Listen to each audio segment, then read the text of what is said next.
Hello guys, welcome back to my channel. আজকে আমি তৈরি করব অসাধারণ স্বাদের টিকিয়া কাবাব। ডিম আর আলু আর সামান্য কিছু ঘরোয়া উপকরণ ব্যবহার করে আজকে আমি একটি মজাদার টিকিয়া কাবাব তৈরি করে দেখাবো। মাংস ছাড়াও যে টিকিয়া কাবাব এত মজার হয় সেটি আপনারা একবার তৈরি না করলে বুঝতে পারবেন না। এখানে আমি রেসিপিটি তৈরি করার জন্য নিয়েছি 1 পিস ডিম আর একটি আলু।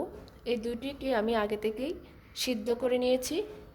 ডিমটাকে আমি গ্রেট করে নিয়েছি, আলুটাকেও ম্যাশড করে নিতে হবে। আর আমি কিছু পেঁয়াজ বেরেস্তা করে রেখেছি আর কিছু কাঁচা। চলুন তাহলে শুরু করি। আমি প্রথমেই সিদ্ধ আলুর টুকরোগুলোকে ম্যাশড করে নিব।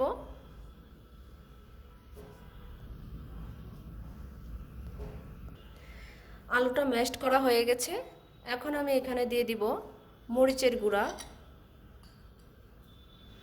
দিয়ে দিব রঙের জন্য অল্প একটু হলুদের গুঁড়া। হলুদের গুঁড়া কিন্তু বেশি দেওয়া যাবে না।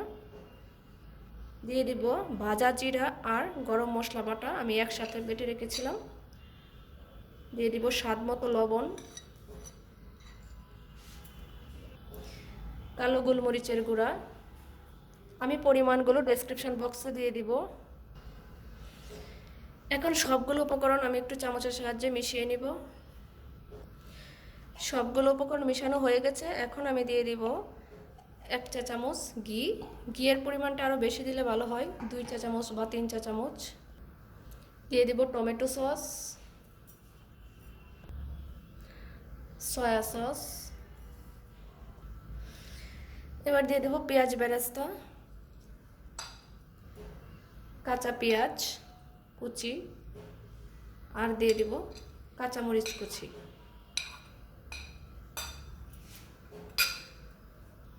দিয়ে দেব লেবুর রস, ধনে পাতা। ধনে পাতাটা আমার ডিপ ফ্রিজে ছিল তাই এরকম দেখতে হয়েছে। আর দিয়ে দেব ব্রেডক্রাম।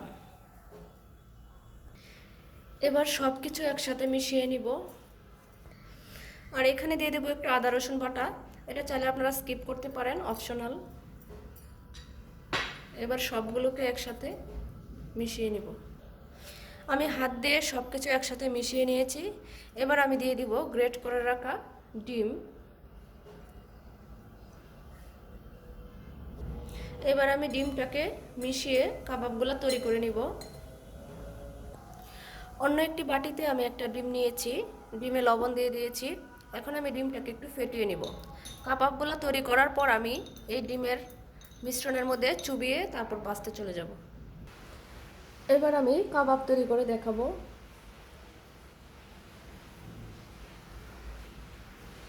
আপনারা যেরকম বড় দিবেন সেরকম নেবেন, আমি মোটামুটি এরকম নিয়েছি।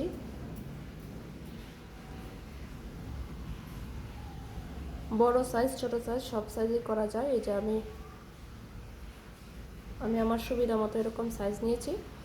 কাবাবগুলো এখন সবগুলো আমি বানিয়ে নিব, তারপর ডিমের মধ্যে চুবিয়ে ভাজতে দিয়ে দিব। এরকম করে আমি সবগুলো বানিয়ে নিব। দেখুন সবগুলো কাবাব তৈরি হয়ে গেছে।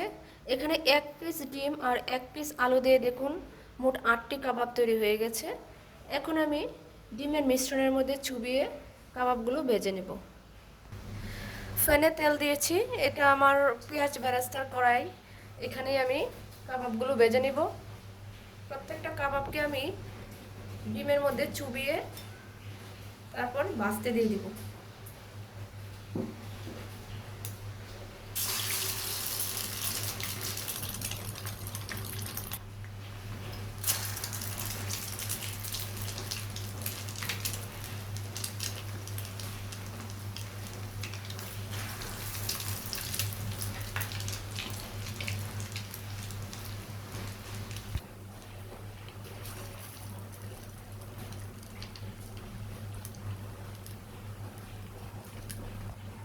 আমি প্রথমেই তেলটাকে হাই হিটে গরম করেছিলাম, এখন আমি মিডিয়াম আঁচে ভেজে নেব।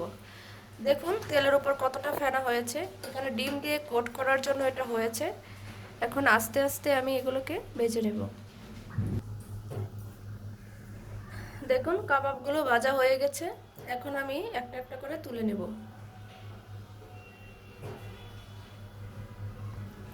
তেলটা ছাড়িয়ে তুলে নিতে হবে। আর একটা জিনিস খেয়াল রাখতে হবে, কাবাবগুলো ভাজার সময় বেশি নাড়াচাড়া করানো যাবে না, তাহলে হচ্ছে ভেঙে যেতে পারে। আমি এগুলো তুলে বাকিগুলোও একইভাবে ভেজে নেব। দেখুন, ডিম আর আলু দিয়ে তৈরি হয়ে গেল অসাধারণ স্বাদের টিকিয়া কাবাব। এর স্বাদ কিন্তু মাংসের টিকিয়া কাবাবের থেকে কোনো অংশে কম নয়। সো আমার রেসিপিটি কেমন হয়েছে কমেন্ট বক্সে জানাবেন। আর যদি ভালো লেগে থাকে তাহলে চ্যানেলটি সাবস্ক্রাইব করে পাশে থাকা বেল আইকনটি প্রেস করে দিন। ফিরে আসবো নতুন কোনো রেসিপি নিয়ে। সেই পর্যন্ত সবাই ভালো থাকুন, সুস্থ থাকুন। ধন্যবাদ।